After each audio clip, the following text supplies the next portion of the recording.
E você também tem um podcast. Eu também tenho um podcast. Eu comecei a trabalhar com podcasts e pensei, eu não tenho nenhuma autoridade moral para estar a dizer às pessoas como é que se faz, como é que se deve fazer, a escrever num blog, se eu não ponho as mãos na massa. Eu já fiz muita rádio, já fiz muito programa de rádio, tudo em rádio eu já fiz tudo o que possas imaginar, até já fiz reportagens em direto, que é uma coisa que me arrepia. Pronto, que é sem rede, é uma coisa sempre muito, muito complicada. Mas eu não me sentia sequer com autoridade para estar a editar uma plataforma de podcasts, para estar a escrever para um blog sobre podcasts, para estar a publicar nas redes sobre podcasts, se eu não tivesse o meu próprio podcast. Não foi...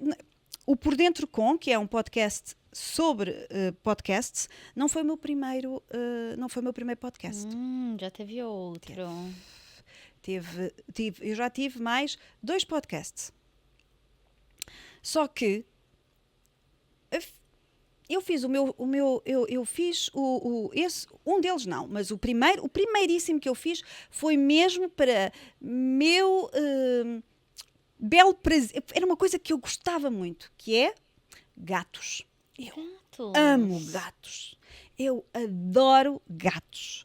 Eu só tenho um gato, porque não me deixam ter mais.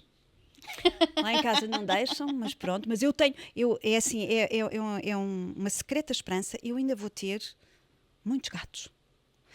Pronto, mas para já tenho o meu Loki, que é um persa, e eu disse, eu gosto tanto de gatos, gosto tanto de ouvir falar sobre gatos, gosto tanto de ver coisas sobre gatos, bora lá fazer um podcast. O meu primeiro podcast chamava-se Gato Escaldado. Pronto.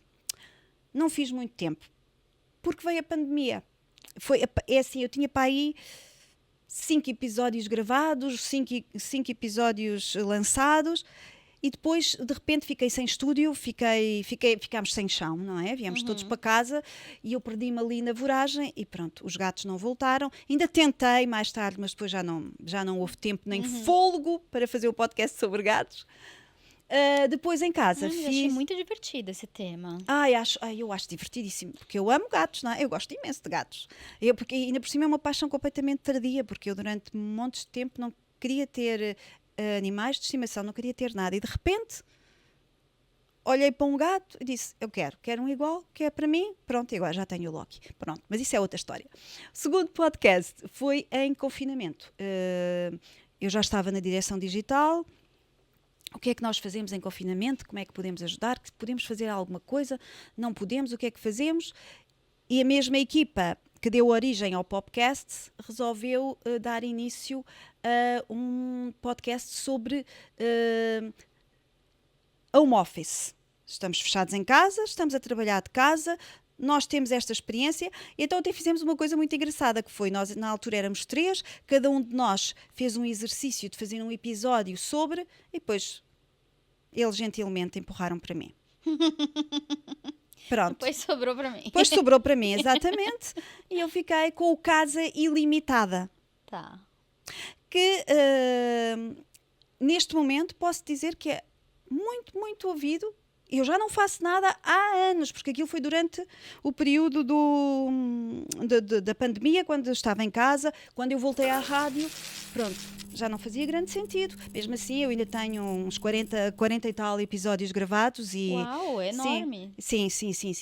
E é muito ouvido no Brasil. Eu sei. Vou ouvir. Alguém no Brasil se apaixonou pelo Casa Ilimitada porque continuam a ouvir. Os números dizem isso. E eu fico muito feliz. Números não mentem. Números não mentem. Se o digital tem uma coisa fantástica, é que tu metes tudo ao milímetro e sabes quem está... Números não mentem. No digital, eles entregam tudo. É que é mesmo isso. Aliás, eu acho que é um dos grandes terrores do podcaster. É que tu em rádio tens sempre aquela ideia, devem estar a ouvir uns milhares, uns milhões, toda a gente está a ouvir, ou se calhar está só a ouvir a minha mãe, mas não tem importância. Pronto, nós não pensamos muito nisso. No digital, não. A coisa é mesmo a sério. Você sabe Tu abres a todo mundo que plataforma ouviu. e quanto ouviram, se desligaram o episódio no princípio, se deixaram de ver a seguir ao primeiro minuto, se já não querem saber de ti ao 30º. Portanto, isto é muito... É um exercício duro e que exige... Ontem estava a ver uma coisa lá enquanto estava a trabalhar, que 90% dos podcasts nunca passam do 3º episódio. Ou seja, a pessoa faz um, consegue até fazer o segundo, até eventualmente faz o 3º, já não chega ao 4º. Porque não é um formato de sucesso rápido. Sim. Tens de ter consistência, tens que insistir, tens que fazer e dar-te a conhecer à tua comunidade durante algum tempo. Tens que te mostrar, tens que dizer que estás lá, que tens coisas para dizer. E isto é muito complicado, porque a pessoa faz o primeiro episódio do podcast e acha que vai ter o mundo a seus pés. E não vai acontecer. O mundo digital, né? O mundo do digital, ele é consistência, ele é persistência. Ele é muito trabalho, exatamente. Pronto. E, portanto, é neste contexto, já depois de ter dito mais de 10 mil coisas diferentes, que chegamos ao Por Dentro Com. E no Por Dentro Com, eu quero falar com pessoas que têm experiências engraçadas como podcasters, que têm experiências diferentes. Por exemplo, o último episódio com que eu fechei esta 2ª temporada é uma rapariga, que é a Marta Vitorino, que é invisual e que resolveu fazer um podcast sobre inclusão, mas um podcast diferente, porque pegou nos artistas, nos grandes nomes da música portuguesa e foi-lhes perguntar de que maneira é que eles percebiam que a música pode ser um fator de inclusão. E está a ser uma experiência muito gira, no qual os cantores portugueses estão a participar e estão a gostar de participar. Alguns sabem, outros nunca pensaram nisso, mas depois já ficam mais inclusivos. Chama-se Desvendar Melodias e é super engraçado. Gostei imenso de falar com a Marta.